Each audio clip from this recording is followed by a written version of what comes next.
Movie start होती है और हमें एक फ्लैशबैक सीन दिखाया जाता है जहाँ पर दो टीम्स के दरमियान मैच हो रहा था और एक टीम के मेंबर में हम एक लड़के को देखते हैं जिसका नाम गोल्डन लेग था और वो यहाँ पर फुटबॉल को किक करके गोल करने ही वाला था। तभी हम देखते हैं कि उसका गोल नहीं हो पाता और इसी वजह से उसकी टीम ये मैच भी हार जाती है। और इस बात से वहाँ पर जो पब्लिक मौजूद होती है वो नाराज हो जाती है क्योंकि उनको ये लगता था कि गोल्डन लेग किसी भी मैच को हारने नहीं देता, तो वो इस मैच को भी जीत जाएगा, लेकिन वो हार जाता है। और इसके बाद कुछ लोग नीचे आकर गोल्डन लेग को मारने लग जाते हैं और उसकी बहुत ज्यादा बुरी पिटाई करते हैं। इसी दरमियान हम इस टीम का एक और मेंबर देखते हैं जिसका नाम होता है हंग, और हंग वहाँ से ये सब कुछ देखता हुआ हंसता हुआ चला जाता है। इसके बाद अब कहानी आगे शिफ्ट होती है 20 साल बाद, और अब 20 साल बाद हंग बहुत बड़ा बिजनेसमैन और एक रिच आदमी बन गया था और अब हंग फुटबॉल मैच का कोच भी बन गया था। और यहीं पर हमें गोल्डन लेग को भी दिखाया जाता है जिसकी आज से 20 साल पहले फाइट होने की वजह से टांग टूट गई थी और अब शायद गोल्डन लेग हंग का नौकर था। और यहाँ पर गोल्डन लेग हंग से कहता है कि मैंने इतने साल तक तुम्हारा काम किया और अब मैं फुटबॉल का कोच बनने के लिए तैयार हूँ। एक्चुअली काफी टाइम पहले हंग ने गोल्डन लेग से प्रॉमिस किया था। हंग ने गोल्डन लेग को बोला था कि जो मैं कहूँ बस तुम्हें वो करना है, इसके बाद तुम जो बोलोगे मैं तुम्हारी बात मानूंगा। और अब जैसा कि यहाँ पर हम देखते हैं कि हंग एक बहुत बड़ा रिच मैन बन चुका था, तो वो गोल्डन लेग की बात को क्यों मानता। और अब गुस्से में गोल्डन लेग हंग से बोलता है कि आज जो मेरी हालत है सिर्फ तुम्हारी वजह से है, क्योंकि तुम्हारे कहने पर ही मैंने उस गोल को मिस किया था, वरना वो मैच में कब का जीत जाता, क्योंकि तुम्ही ने कहा था कि हम लोगों को वो मैच हारना है और तुम्हारी वजह से वो गोल मैंने सही से नहीं किया था। और यहाँ पर हंग उसको हंसकर जवाब देता है कि इस बात को 20 साल गुजर चुके हैं, अब कोई भी तुम्हारी इस बात पर यकीन नहीं करेगा। और साथ ही हंग गोल्डन लेग को बोलता है कि जिन लोगों ने तुम्हारी टांग तोड़ी थी उनको भी पैसे मैंने ही दिए थे। अब इस सब बातों को सुनकर गोल्डन लेग बहुत ज्यादा उदास हो गया था और वो यहाँ से चला जाता है। और अब रास्ते में जाते हुए वो एक टीवी को देखता है जहाँ पर फुटबॉल का मैच लगा हुआ था, क्योंकि गोल्डन लेग एक कोच बनना चाहता था, इसीलिए वो मैच को वहाँ पर खड़ा हुआ देख रहा था। तभी उसको पीछे से एक लड़के की आवाज आती है और वो बोलता है कि फुटबॉल को किक करने का तरीका बिल्कुल गलत है। और गोल्डन लेग जैसे ही पीछे मुड़कर देखता है तो वो एक कचरा उठाने वाला लड़का था और जिसने अपनी दोनों टांगों को अपने ही कचरे पर स्ट्रेच कर रखा था। और अब इसकी बात को सुनकर गोल्डन लेग बहुत ज्यादा हैरान हो जाता है और वो इस बात को सोचता है कि एक कचरा उठाने वाला लड़का एक ट्रेन फुटबॉलर को ऐसे कैसे बोल सकता है। इसलिए अब वो उस लड़के से पूछता है कि तुम क्या कहना चाहते हो, और लड़का उसको जवाब देता है कि किक मारने का फुटबॉल को ये तरीका सही नहीं है, इस खेल में सही दिमाग और सही वक्त की जरूरत है। और वो उसको कहता है कि वो किसी वक्त कुंफू का अच्छा प्लेयर हुआ करता था और अगर तुम मुझसे अच्छा कुंफू सीखना चाहते हो तो मेरा विजिटिंग कार्ड ले लो और मुझे कभी भी तुम कांटेक्ट कर सकते हो। लेकिन ये सब बातें सुनकर भी गोल्डन लेग को उसकी बातों में कोई इंटरेस्ट नहीं होता। स्टील लेग कैन को एक किक करता है और वो कैन उड़ती हुई हवा में कहीं गुम हो जाती है। और यहाँ पर हमें पता चलता है कि स्टील लेग उसका नाम इसलिए है क्योंकि उसका कुंफू उसकी लेग्स में है और उसकी लेग्स बहुत ज्यादा पावरफुल है। स्टील लेग के पास जो जूते थे वो बहुत ही ज्यादा फटे हुए थे और बहुत ही ज्यादा खराब हालत में थे, इसीलिए वो जाते हुए शूज की शॉप को देखता है, लेकिन उसके पास इतने ज्यादा पैसे नहीं थे और वो उनको देखकर आगे चला जाता है। और फिर वो कचरा बेचने के लिए कचरा मालिक के पास जाता है, लेकिन कचरा बेचने के बाद जो उसको पैसे मिलते थे वो उसके खाने के लिए भी पूरे नहीं होते थे। वहाँ से निकलता है और एक शॉप पर पहुँचता है। इस शॉप पर हम एक लड़की को देखते हैं जो कि बन बना रही थी और ये लड़की भी एक कुंफू मास्टर होती है। इसका कुंफू इसके हाथों में होता है जिसकी वजह से वो काफी रफ्तार से आटे को बहुत जल्दी गूंद देती है। तभी वहाँ पर स्टील लगाकर ऐसे ही इसके दो बंद उठाकर खा जाता है। उसको कहता है कि ये पैसे मैं तुम्हें कल दूंगा, लेकिन लड़की कहती है ये पैसे तुम्हें मुझे अभी देने होंगे। और अब पैसे न होने की वजह से स्टील लेग अपने जूते उतार कर उस लड़की को दे देता है, लेकिन वो लड़की अब उसके जूतों को लेना नहीं चाहती थी। और हम अगले दिन देखते हैं कि गोल्डन लेग कहीं पर जा रहा था और रास्ते में उसे एक दीवार नजर आती है जहाँ पर वही कैन उस दीवार के अंदर फंसा हुआ था जो स्टील लेग ने किक किया था। और अब गोल्डन लेग उस कैन के पास जाकर बहुत ही मुश्किल से उसको दीवार से बाहर निकालता है और जो विजिटिंग कार्ड स्टील लेग ने दिया था उसको पढ़ता है। और वहीं पर हम देखते हैं कि कैन लगने की वजह से उस वॉल में बहुत ज्यादा क्रैक्स आ गए थे जिसकी वजह से वो वॉल गिर जाती है। और अब दीवार की दूसरी तरफ हम देखते हैं कि स्टील लेग खड़ा हुआ था। कुछ लड़के स्टील लेग को बहुत बुरा भला कहते हैं जिसकी वजह से स्टील लेग को गुस्सा आ जाता है और अब वो उन्हीं की फुटबॉल से एक एक को मारने लगता है। और अब इस इंसिडेंट को गोल्डन लेग भी देख रहा था और देखते ही देखते स्टील लेग वहाँ पर सभी लड़कों को मार देता है और गोल्डन लेग भी उसके पास आ जाता है और कहता है कि क्या मैं तुम्हारे पाँव को देख सकता हूँ। और वो ऐसे ही उसे अपना पाँव चेक करने के लिए दे देता है और गोल्डन लेग उसको कहता है कि मुझे इन्हीं पाँव की तलाश है, इन पैरों में वो जान है जो पूरे मैच को जितवा सकती है। और जवाब में स्टील लेग उसको कहता है कि ये शाओलिन पावर है, जिसे सुनकर गोल्डन लेग कहता है कि क्यों ना हम इन पावर्स को फुटबॉल मैच में मिक्स कर दें। और इस बात को सुनकर स्टील लेग कहता है कि ये आइडिया मुझे पहले क्यों नहीं आया। स्टील लेग उसको कहता है कि शायद मैंने तुम्हें पहले भी कहीं देखा है और मुझे ये नहीं याद आ रहा है कि मैंने तुम्हें कहाँ देखा है। और गोल्डन लेग उसको बताता है कि मैं भी पहले एक फुटबॉल प्लेयर था, लेकिन एक मैच हार जाने के बाद कुछ लोगों ने मेरे साथ बहुत बुरा सलूक किया और आज मेरा ये हाल है। और अब ये सुनकर स्टील लेग और भी ज्यादा खुश हो गया था कि अभी वो जिससे बात कर रहा है वो फुटबॉल का एक कोच है। और अब वो गोल्डन लेग से कहता है कि क्या तुम मुझे अभी फुटबॉल सिखा सकते हो। और गोल्डन लेग उसको कहता है कि फुटबॉल सीखने के लिए सबसे पहले तुम्हारे पास जूते होने चाहिए, क्योंकि बगैर जूतों के तुम फुटबॉल नहीं खेल सकते। इसीलिए अब शाम को दोबारा वो मोही के पास जाता है और अपने जूतों की डिमांड करता है। तो मोही उससे पूछती है कि क्या तुम मेरे बम के पैसे लाए हो। और स्टील लेग उससे कहता है कि अभी तक मेरे पास पैसे नहीं है, लेकिन मैं जल्दी तुम्हें लौटा दूंगा। और मोही उसको कहती है कि तुम्हारे जूते बहुत ही फटे हुए और पुराने थे, इसीलिए मैंने उसे कचरे के डब्बे में फेंक दिया। और इस बात को सुनकर स्टील लेग बहुत ज्यादा उदास हो जाता है, उनकर वहाँ से जाने लगता है। तभी मोही उसको पीछे से आवाज देती है और उसके जूते उसको वापस कर देती है। और मोही ने उसके जूतों को बहुत अच्छे से सी भी दिया था और अब उसके जूते शायद पहनने की कंडीशन में थे।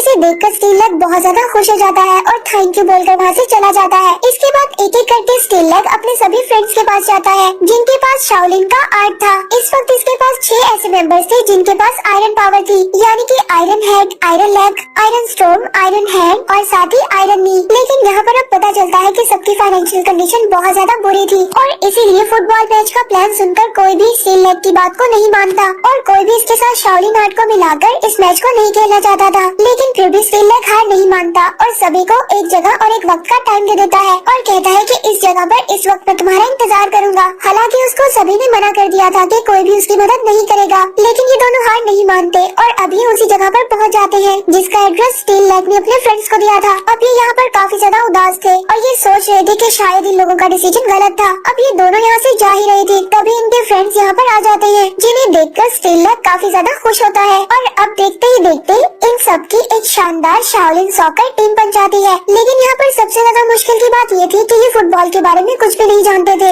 और अब गोल्डन लेग की गाइडेंस के साथ ये फुटबॉल खेलना स्टार्ट करते हैं, जहाँ पर सबसे पहले स्टील लेग फुटबॉल को एक किक मारता है और फुटबॉल बहुत ज्यादा दूर हवा में जाकर कहीं गुम हो जाती है। और अब ये लोग सोचते रहते हैं कि बॉल कब वापस आएगी। अब काफी ज्यादा टाइम गुजर जाता है और काफी वक्त के बाद बॉल वापस आ जाती है और अब जब बॉल वापस आती है तो ये सब लोग दोबारा से प्रैक्टिस करना स्टार्ट कर देते हैं और अपनी मस्ती में फुटबॉल के साथ खेल रहे थे। तभी गोल्डन लेग इन सबको समझाता है कि सबसे पहले तुम लोगों को डिसिप्लिन सीखना होगा, जिसके बाद अब वो बारी बारी इन सबको फुटबॉल के रूल सिखाता है। एक्स को पकड़ो और इनसे प्रैक्टिस करो। तुम्हें सबसे पहले अपने पाँव की पावर्स को कंट्रोल करना होगा, ना ही बॉल को ज्यादा पुश करना होगा और ना ही बॉल को कम पुश करना होगा। इसके बाद स्टील लेग एक्ट की हेल्प से अपने पाँव की पावर्स को नॉर्मल करता है और आहिस्ता आहिस्ता उसके अंदर माहिर भी हो जाता है। और फिर बारी आती है फुटबॉल के साथ प्रैक्टिस करने की। अब वो बॉल के ऊपर एक पॉइंट बनाते हैं और उसके ऊपर फुटबॉल से प्रैक्टिस करने लगते हैं और आहिस्ता आहिस्ता अपनी रेंज को कंट्रोल कर लेता है और अपने पावर्स को सही तरह इस्तेमाल करता है। और स्टील लेग उस पॉइंट पर बिल्कुल सही से निशाने लगा रहा था, जिसे देखकर बाकी टीम बहुत ज्यादा हैरान हो जाती है और गोल्डन लेग स्टील लेग को देखकर कहता है कि शायद ये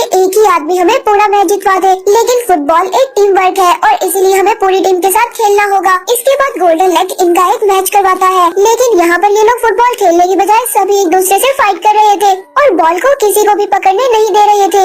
यहाँ पर कोई किसी को हाथ से मारता है तो कोई किसी पर किक करता है और देखते ही देखते यहाँ पर स्टील लेग के सभी फ्रेंड्स की हालत बहुत ज्यादा बुरी हो जाती है और अब ये देखते हैं कि शायद ये मैच को नहीं जीत पाएंगे और ना ही आगे की प्रैक्टिस को कंटिन्यू कर पाएंगे। लेकिन तभी वहाँ पर एक मैजिक हो जाता है। देखते ही देखते सब लोगों की पावर्स वापस आ जाती है और जब वो अपनी पावर्स पर फोकस करते हैं इन सबके पास इनकी एक्चुअल पावर्स वापस आ जाती है। इसके बाद ये सब लोग अपनी पावर्स को इस्तेमाल करके इस गेम को जीत जाते हैं और अब हार जाने वाली टीम भी इनकी पावर्स को देखकर इनकी टीम में शामिल हो जाती है, क्योंकि फुटबॉल 6 लोगों से नहीं बल्कि 11 लोगों से खेली जाती है और अब गोल्डन लेग की एक परफेक्ट टीम बन गई थी। तभी दूसरी तरफ हम वहाँ पर हंक की टीम को भी देखते हैं, जो अपनी टीम को प्रैक्टिस करवा रहा था, वो भी स्विमिंग पूल में। वो अपनी टीम को बेहतर बनाने के लिए कुछ भी कर सकता था और यहाँ पर सीन शिफ्ट होता है दोबारा गोल्डन लेग पर, जो कि हंक के ऑफिस में आया था और यहाँ पर हंक से आकर कहता है कि मेरे पास भी मेरी टीम है जो कि तुम्हारे टूर्नामेंट में प्ले करना चाहती है। और जब हम गोल्डन लेग की टीम को देखता है तो कहता है कि ये लोग तो बहुत गरीब हैं, ये मेरी टीम के साथ क्या फाइट करेंगे, लेकिन तुमने अगर इतनी मेहनत से टीम बनाई है तो क्यों ना एक मैच हो जाए और देखते हैं कि तुम्हारी टीम क्या कमाल दिखाती है। तब अगले दिन बारी आती है मैच की, जहाँ पर शाओलिन सॉकर की टीम मैच खेलने के लिए तैयार थी और यहाँ पर पहला मैच खेलते ही गोल्डन लेग की टीम जीत जाती है और इसकी खबर हंक को भी हो गई थी। लेकिन हंक इस बात को सुनकर बहुत ज्यादा हैरान होता है और अब तो और शाओलिन सॉकर की टीम एक से बढ़कर एक मैच को जीतती जाती है और हर किसी का टीवी पर नाम आ जाता है, हर कोई फेमस हो जाता है और हर एक को स्पॉन्सर मिलना शुरू हो जाते हैं। अब इनको नए जूते भी मिल जाते हैं और इनकी रैंकिंग बहुत ज्यादा अच्छी हो जाती है। और वहीं पर सीन शिफ्ट होता है मोही की तरफ, जो कि एक सैलून में जाकर अपना मेकअप करवाती है और देखते ही देखते वो बहुत ज्यादा बदल जाती है। और जब वो स्टील लेग से मिलने आती है तो स्टील लेग उसको कहता है कि तुम बहुत ज्यादा ब्यूटीफुल लग रही हो और वो स्टील लेग से पूछती है कि क्या तुम मुझे पसंद करते हो, जिस पर स्टील लेग उसको जवाब देता है कि हाँ मैं तुम्हें पसंद करता हूँ और मैं तुम्हारा बहुत अच्छा दोस्त हूँ। और स्टील लेग उसको जवाब देता है कि अभी मुझे लाइफ में बहुत कुछ करना है। ये सुनकर मोही को बहुत ज्यादा बुरा लगता है और वो वहाँ से रोते हुए चली जाती है। जिसके बाद अब बारी आती है अगले मैच की और हम देखते हैं यहाँ पर लड़कों की जगह लड़कियाँ थी और यहाँ पर भी शाओलिन सॉकर की टीम जीत जाती है। और अब काफी ज्यादा मैच जीतने की वजह से इनके पास इनकम भी बहुत अच्छी हो जाती है और अब आहिस्ता आहिस्ता हर कोई अमीर भी हो जाता है। स्टील लेग ने मोही का दिल तोड़ा था, जिसकी वजह से वो रोती रहती थी और यही रीजन था कि उसने अपनी जॉब भी छोड़ दी थी। और फिर हम यहाँ पर स्टील लेग की टीम को देखते हैं, जो कि फाइनल राउंड में पहुँच चुकी थी और यहाँ पर इनका मुकाबला हम की टीम के साथ था। और जैसे ही इनका मैच स्टार्ट होता है इन लोगों को पता चल जाता है कि दूसरी टीम के लोग भी आम इंसान नहीं है, यानी कि हर कोई एक आयरन प्लेयर है। जिस तरह गोल्डन लेग की टीम में 6 मेंबर्स के पास आयरन पावर थी, इसी तरह अब हम की टीम में 11 लोगों के पास आयरन पावर थी, यानी कि अब दूसरी टीम इन लोगों से ज्यादा पावरफुल थी। और अब यहाँ पर मैच बहुत ज्यादा डिफिकल्ट हो गया था। और फिर जब स्टील लेग गोल करने की कोशिश करता है और दूसरी टीम का गोलकीपर भी बहुत ज्यादा पावरफुल था, जो कि अपने एक हाथ की पावर से इसकी बॉल को रोक लेता है। और यहाँ पर स्टील लेग दोबारा कोशिश करता है अपनी पूरी पावर के साथ, मगर अगेन वो अपने एक ही हाथ से फुटबॉल को रोक लेता है। इसके बाद बारी आती है बाकी सभी प्लेयर्स की और यहाँ पर वो कुछ प्लेयर्स के हाथ पाँव तोड़ देते हैं और कुछ प्लेयर्स को फुटबॉल से ही जख्मी कर देते हैं। और अब यहाँ पर इन लोगों को समझ आती है कि पावर को इस्तेमाल करके इन सबको रोके, लेकिन यहाँ पर गोल्डन लेग का गोलकीपर एक भी गोल को नहीं रोक पाता। वो अपने पेट की मदद से फुटबॉल को रोकने की काफी कोशिश करता है, मगर उसके अंदर भी वो हार जाता है। इसके बाद बारी आती है दूसरे प्लेयर की, वो भी अपने हाथों से फुटबॉल को रोकने की काफी कोशिश करता है, लेकिन वहाँ पर खड़ी हो जाती है पूरी टीम उस बॉल को गोल करने के लिए और एक एक करके उस बॉल को किक लगाते जाते हैं, लेकिन वो गोलकीपर अकेला कब तक बॉल को रोक पाता। और एंड मोमेंट ऐसा आता है कि वो भी हार मान लेता है और वो भी हॉस्पिटल पहुंच जाता है। अब गोल्डन लेग की टीम के पास इनका गोलकीपर नहीं था और तभी यहाँ पर आ जाती है मोही अपने हेड को पूरी तरह से शेव करके और कहती है कि अब इस टीम की गोलकीपर मैं बनूंगी। अब स्टील लेग उसे देखकर बहुत ज्यादा खुश होता है, लेकिन हैरान भी था और उससे पूछता है कि तुम यहाँ पर क्यों आई, और उसको कहता है कि ये मैच खतरे से खाली नहीं है, ये लोग भी शाओलिन की पावर को जानते हैं, इन सबके पास भी आयरन पावर्स है, हम लोग इनका मुकाबला नहीं कर सकते, तो तुम कैसे करोगी। लेकिन मोही उसको कहती है कि तुम्हें मुझ पर ट्रस्ट करना होगा, हम ये मैच जीत सकते हैं, बस कुंफू की पावर्स पर यकीन रखो। और अब सामने वाली टीम का लीड प्लेयर गोल करता है और अब मोही के पास भी सेम वही पावर्स थी। जिस तरीके से वो अपने बंद को घुमाकर उसको गुंडा करती थी, इसी तरह वो इस फुटबॉल की पावर को भी रोककर आहिस्ता कर देती है और उस बॉल को अपनी फिंगर पर ही घुमाने लगती है। इसके बाद वो इस बॉल में इतनी ज्यादा स्पीड दे देती है कि ये बॉल बहुत ज्यादा राउंड मारने लगती है। इसके बाद वो इस बॉल को हवा में उछाल देती है और यहाँ पर बारी आती है स्टील लेग की, जो कि अपनी फुल पावर से बॉल पर इतनी जोर से किक करता है। इस बॉल की स्पीड इतनी ज्यादा थी कि वहाँ पर पूरे ग्राउंड की घास उखड़ने लगती है और फिर जब बॉल गोल होती है तो उनका गोलकीपर भी इस बॉल को नहीं रोक पाता